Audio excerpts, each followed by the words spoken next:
Translation and purport by His Divine Grace A.C. Bhakti Rasayan Swami, Srila Prabhupada Ki Jai. The Lord, whose activities are always spotless, is the master of the six senses and is fully omnipotent with six opulences. He creates the manifested universes, maintains them, and annihilates them without being in the least affected. He is within every living being and is always independent. Purport. The prime difference between the Lord and the living entities is that the Lord is the creator and the living entities are the created. Here, He is called the Amoga Lila, which indicates that there is nothing lamentable in His creation. Very interesting statement. There is nothing lamentable in His creation. We can see that sometimes devotees have tendency to lament also, right? Either about themselves or about others or about state of the world. But interesting, Srila Prabhupada says, there is nothing lamentable in the Lord's creation. Those who create disturbance in His creation are themselves disturbed. So why should we be disturbed about those who are disturbed and create disturbances?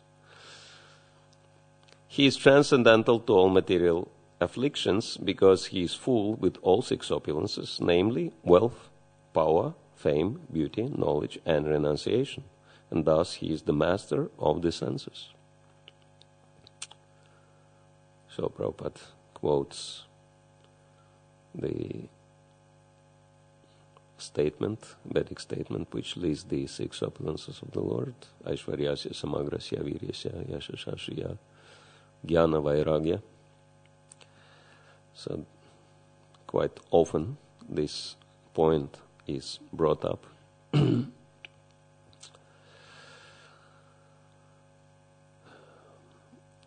He creates these manifested universes in order to reclaim the living beings who are within them, suffering threefold miseries, maintaining them, and in due course annihilates them without being the least affected by such actions.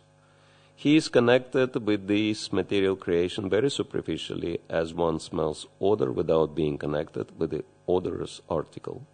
Non-godly elements therefore can never approach Him despite all endeavors. Sabaidam Vishvam Amogalila Srijatyabachatina Sajjatesmin Bhuteshu Chantarhita Atma Tantra Sadvargikam Jigrati Sat Gunesha. The Lord, whose activities are always spotless, is the master of the six senses and is fully omnipotent with six opulences. He creates the manifested universes, maintains them, and annihilates them without being in the least affected. He is within every living being and is always independent. So, in here, after discussing in the beginning of the chapter so many different incarnations of the Lord, Sutta Goswami also explains the Lord's position and His purposes behind His activities. And so the Lord is the prime creator, maintainer, and annihilator within this material world, even though He does empower so many different beings to represent Him in that regard. Everybody is just an instrument in the hands of the Lord. Ekaleshwara Krishna Rasavabhritya. He is the only Lord. Everybody else is the master. And Chaitanya Charitamrita explains everybody is dancing in exactly accordance with the way Lord makes everyone dance.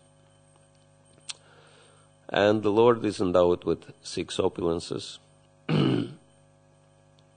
which He shares with living entities.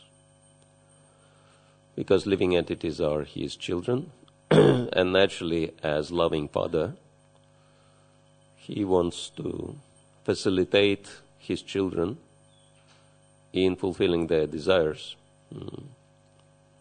Unfortunately, the desires of those who came to this material world was to forget him and enjoy independently. And the Lord, out of his love, facilitates that desire by creating this material world.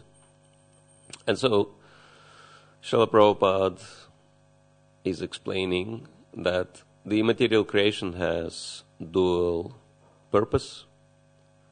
One is to allow living entities to fulfill their desires, oftentimes perverted desires for sense gratification. This is what's happening in this world, to the most case. And second purpose is to facilitate their going back home, back to Godhead. And actually these two things are interconnected also. So Prabhupada oftentimes was talking about dogs, and mostly in a critical way. But sometimes he would also speak about, not about dogs, but dogs are just one species of life created by the Lord, but about attachment of human beings to the dogs. He was speaking in a critical way, but once he spoke about that attachment in a very positive way. He said, why people take so much care of dogs, and why do they, walk them out, etc., etc. Because they love their dogs. And he said, in the same way, Lord loves all living entities because he's their master and protector. And even though the conditioned living entities might be doing complete nonsense, like dog while out on the walk, what's the dog's business? So Prabhupada explains, just run around. For what purposes? Mostly, we know very well, to pass urine. Especially dogs are very fond of passing a little bit of urine on everything to mark the territory. Pass urine and stool. That's the dog's business. Run around and pass urine and stool. And so he said, what is the very important business the living entities are engaged in this material world? They just run around and pass urine and stool. Little bit here, little bit there, little bit everywhere. Really, really important business, right? But if you look at the dogs, they think they're doing really important business. So in the same way, in the material world, everybody thinks that they're really engaged in important business. Of course, this business is not important for the master, but the master is just patiently waiting for the dog to become satisfied and take the dog home. And so Srila Prabhupada says, in the same way, the Lord is accompanying every living entity who is running around the material world, just patiently waiting. When this living entity finally become satisfied with doing the business in the material world, to take the living entity back home, back to Godhead. And so, this is the Lord's desire. And actually he gives his opulences to the living entities so that they would fulfill all their desires and finally realize that it doesn't make them happy. So in that sense, we can understand very interesting point, which is rather unique to our Vaishnava philosophy, that the greatest fortune for someone who is on the spiritual path is to realize that there is no happiness in the material world by actually getting everything one wants materially, and then renouncing this world with full conviction that there is no happiness here, and fully dedicating oneself to Krishna's service. And if you observe carefully, for example, in the lives of the devotees, many times, I think most of the times, it actually does happen.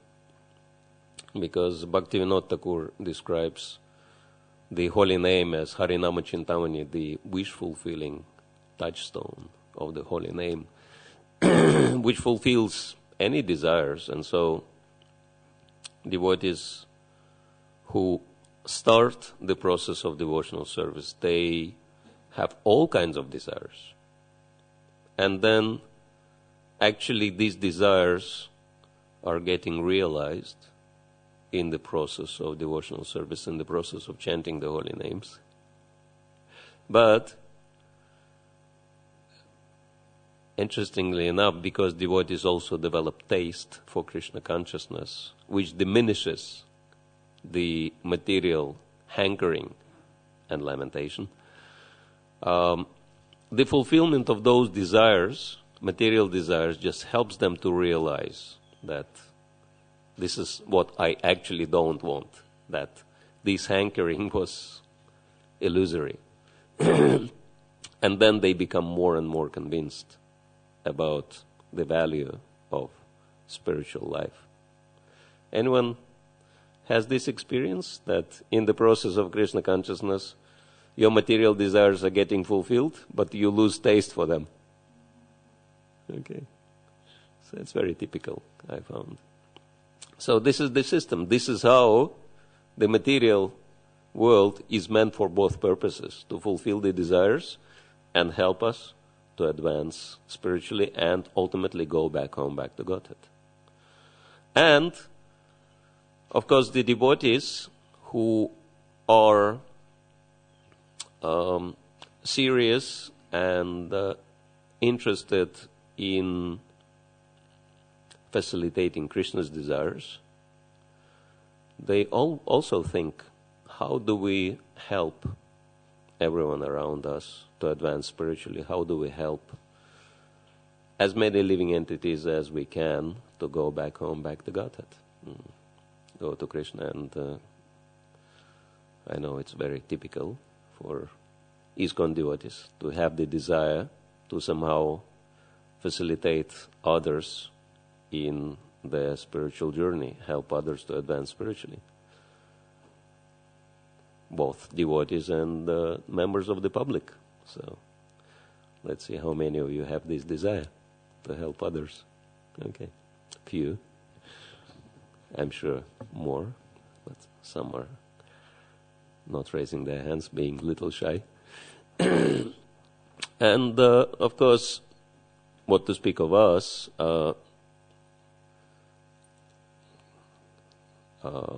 so many senior leaders in our movement are very intensely meditating on how do we make it possible, how do we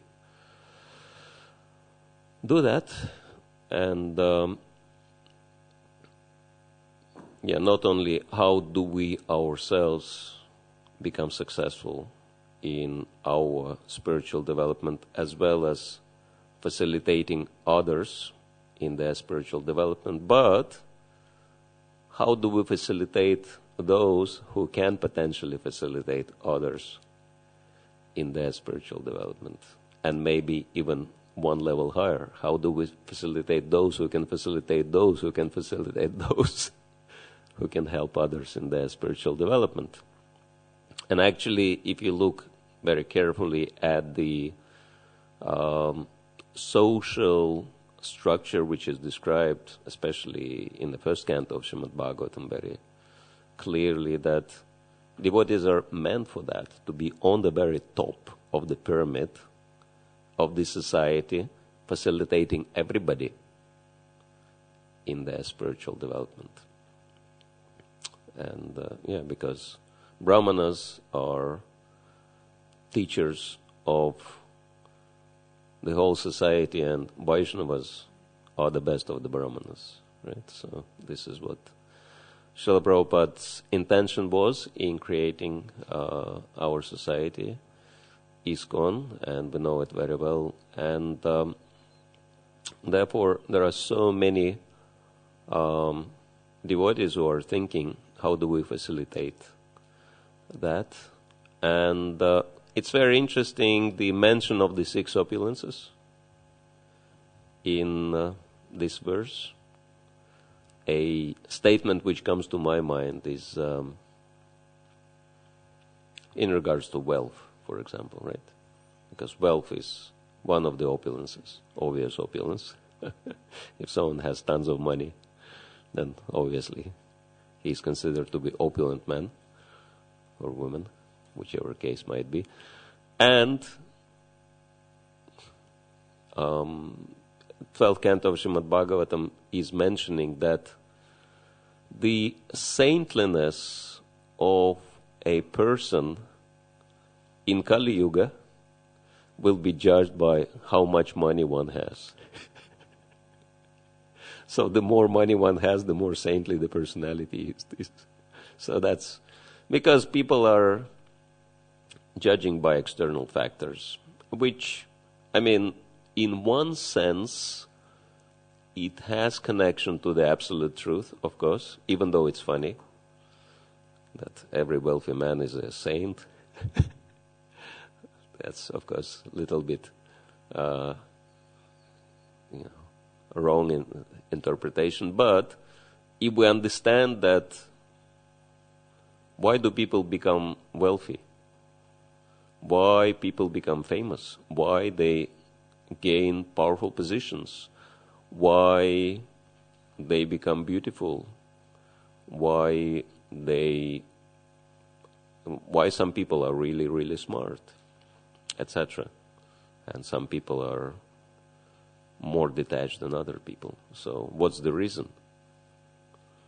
Why it's all happening to some, but not everybody? Why some people are endowed with one or more of those opulences, whereas so many aren't? And answer is very clear, that because this is also Lord's mercy. Because these people have done something in their past lives, or maybe even in this life, to get the favor of the Lord. And why the Lord is bestowing this favor upon them? To help them to continue serving Him directly or indirectly and facilitating others. Unfortunately, some people, they abuse the mercy of the Lord, right? But not everybody. Many people do use their intelligence, their wealth, their position, and other opulences in the service of the Lord. And actually, of course, the prime example for us is Srila Prabhupada, because he was blessed with everything. We can understand. Not immediately, he had to perform austerities, but, Krishna bestowed so much wealth on him that even CNN listed him as one of the top 10 achievers in the 20th century in the category of those who, in the category of late starters, right? In terms of, money, monetary gain. And so, Prabhupada's fame and, of course, his knowledge and renunciation. So, This is what's attracting people. Srila Prabhupada said, I could be easily sitting under some tree and preach Krishna consciousness, but how many people would be impressed and how many people would come? But we have an opulent facility, such as Bhaktivedanta Manor, and other opulent facilities Srila Prabhupada created all over the world, and then you have Prime Minister of the whole country coming. Prime Minister would not be coming under the tree. Could be, but it's very unlikely, right? But Prime Minister would be coming to the laying the cornerstone for Haveli. So we can understand that this is the system. This is the system the Lord introduced, and this is the system Srila Prabhupada introduced, that use the opulence of the Lord for serving the Lord and encouraging everyone in the Lord's service. And when the time will come, people will naturally become detached from that, because that material world doesn't have much to offer, and satiation is coming very quickly to those who are on the path of spiritual advancement.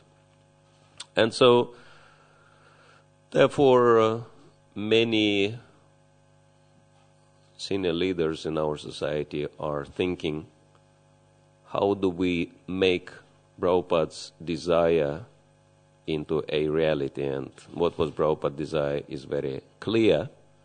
From the very first purpose of ISKCON, he introduced, right, to systematically propagate spiritual knowledge to society at large and teach all people in the techniques of spiritual life in order to check the imbalance of values in life, which is very sophisticated way of saying helping people to solve their problems, help the society to solve their problems, and achieve real unity and peace in the world. So, real unity and peace in the world, and some devotees are scratching their heads. Sometimes we don't have enough unity amongst ourselves, and sometimes our own devotees are not peaceful enough. So how do we achieve real unity and peace in the world? So it's a daunting task that we, even though it's much better now than, say, a few decades ago when Prabhupada started, one time, just to give an example, what Prabhupada had to deal with. One time I inquired from one of our leaders, from our gurus, that why it's happening sometimes that mentally disturbed people become attracted to Krishna consciousness. And of course they come and they create disturbance among the devotees, and devotees don't know how to deal with them. Okay, Krishna attracted this soul, but the mind of this soul is so complicated. It's pretty hard. You have to be a psychiatrist to know how to deal with these kind of cases. So, and when the spiritual master heard my question, he laughed so much. He said, "You're only asking these kind of questions because you haven't joined the movement in Prabhupada times. If you would join the movement back then, you would be posing the question in a different way. You would be asking, how come that sometimes normal people join this movement?"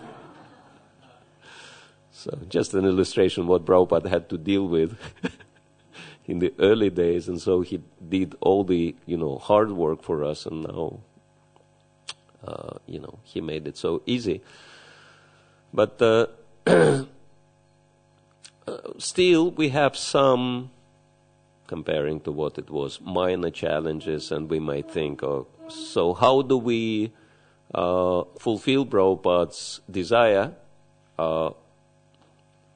realize Prabhupada's vision, which was for the movement to unite the whole world on spiritual basis and create peace and harmony and, of course, happiness and love and everything. So how that would happen? Jai Shri Shri Radha Gokulananda Shri Shri. Sitaram Lakshman Hanuman Shishigor Nitai Ki Jai. Even Radha Gokulananda are wondering how that would happen. And actually, I've been discussing this with many senior leaders, and we found a lot of common ground. And I've been fortunate enough to try and facilitate some of the efforts in that regard through the Leadership Empowerment School in Mayapur, which we've successfully completed the first semester this year, and we have some alumni, quite impressive results in just under 3 months' time.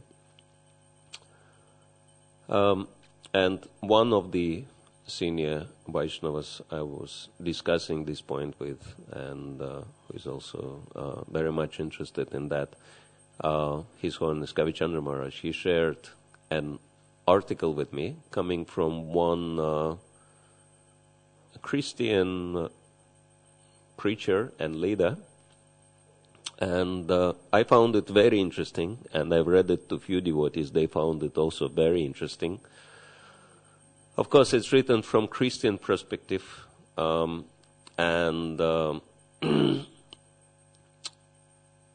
not everything might be relevant for us, at least not to 100% extent, but there are many, many valid points, and I'm sure many of you will find many parallels with our situation and our challenges, and so the solutions he is offering.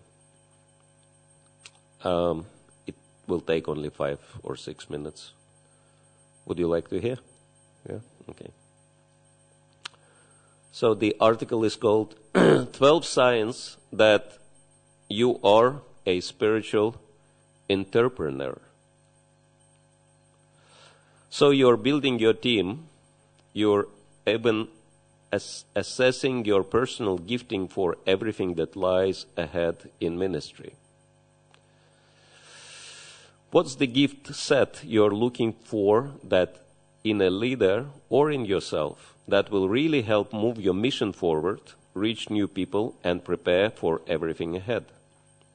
At some point, at the senior leadership level of your church movement, you're going to need a handful of what I call spiritual entrepreneurs. Often these people are misunderstood in the church. Of course, we don't have a church, but Srila Prabhupada was using the term churchianity,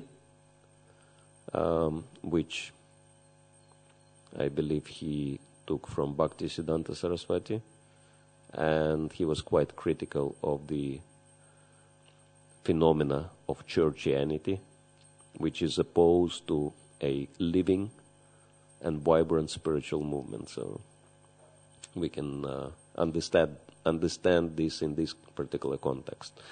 For the most part, shepherds and chaplains have run the church. I'm not saying that we don't need shepherds and that we don't need chaplains in the right place. Not at all. We do. But what happens when all you have are shepherds and chaplains? Here what happens. The kind of radical change that both the church and the world need doesn't happen. Instead, leaders hold the hand of a sick church and comfort it while it dies. I know that sounds harsh, but look around you.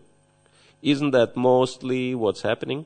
I also know enough good shepherds and chaplains to know that they find the hand holding of a dying church deeply frustrating and frightening. They don't want their church to die, but there aren't enough leaders around them with the gift set of or mindset necessary to turn it around. Something's missing. The missing gift set in the church is spiritual entrepreneurship. something the New Testament calls apostleship. It's the kind of radical determination, innovation, and fierceness the Apostle Paul showed. As I wrote about here, the church today is filled with shepherds, to the point where shepherds are perhaps overrepresented in church leadership. What we need most as we navigate new waters in a post-Christian culture is not more shepherds, but spiritual entrepreneurs. Whether you call it spiritual entrepreneurship or the gift of apostleship, what we need is a new generation of Apostle Pauls who forge out in new directions.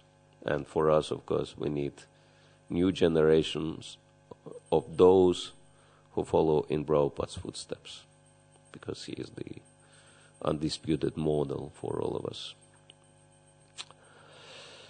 Who experiment boldly, who dare greatly. Spiritual entrepreneurs are the kind of leaders who will find tomorrow's solutions when most leaders can only see the problems.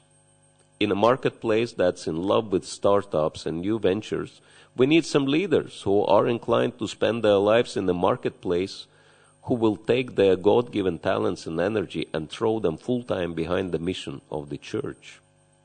Are you called to it? As I write about here, the fact that you have the gifts might be enough of a sign that you are called. So what does spiritual entrepreneurship look like? What are the characteristics of leaders who can forge fresh ground in the church? And how do you know if you might be a spiritual entrepreneur? As I meet church leaders who are actually reaching unchurched people in massive quantities, here are the qualities I see among the leaders. I wrote about 5 characteristics I see in their churches. Spiritual entrepreneurs. 1. Think big. Too many churches die of small thinking. What is this small thinking? We don't have enough. It won't happen. Stop dreaming. That's plenty for now. Who will pay for it? Leaders who serve an infinite God should never have their imaginations deadened by small thinking. Spiritual entrepreneurs aren't. They think big. They dream of what could be, not what is, and they see the opportunity in every obstacle. 2. Believe God can. We serve a God who created amazing things out of nothing.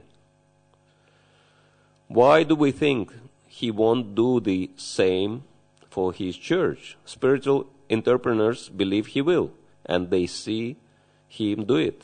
They would agree with Henry Ford, who said, whether you believe you can or whether you believe you can't, you are right. Before you dismiss this as positive thinking nonsense, remember Jesus couldn't perform many miracles in his hometown because of people's lack of faith.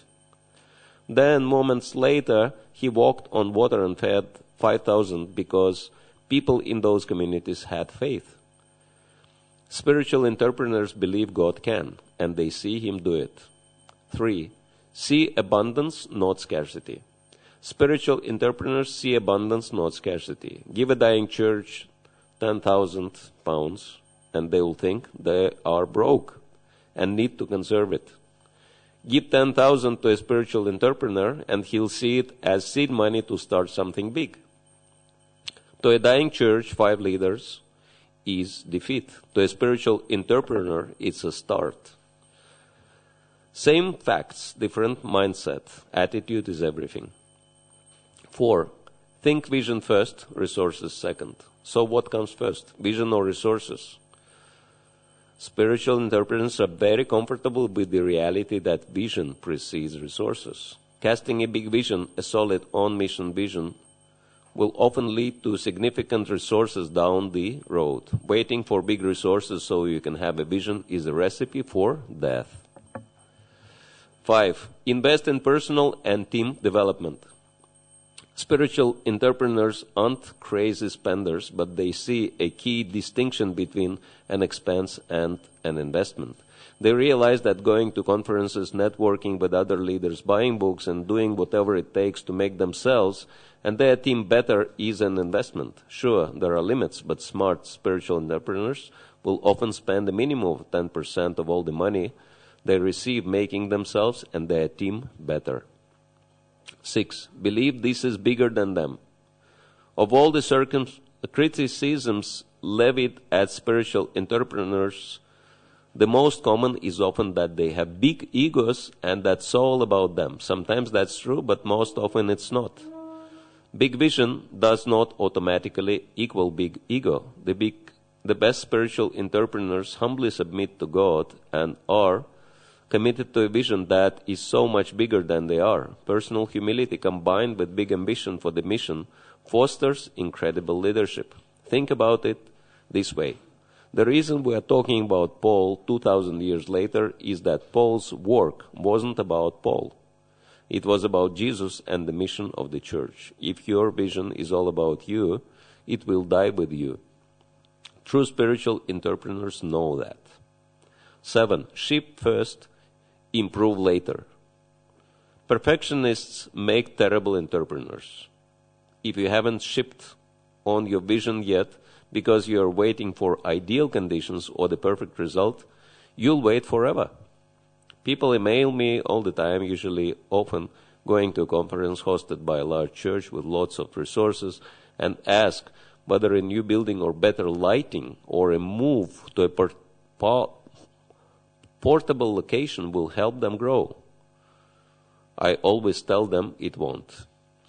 Big churches never started big. They usually started very humbly. But because they are led by spiritual entrepreneurs, those entrepreneurs at every stage made the most of whatever they had. A spiritual entrepreneur can launch a growing church in a dying building with little money.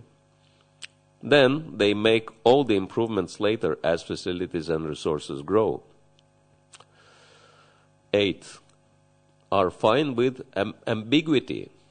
Ask a spiritual entrepreneur how they are going to do it, and the number one answer is, I don't know. We're just going to do it. There is something powerful in that.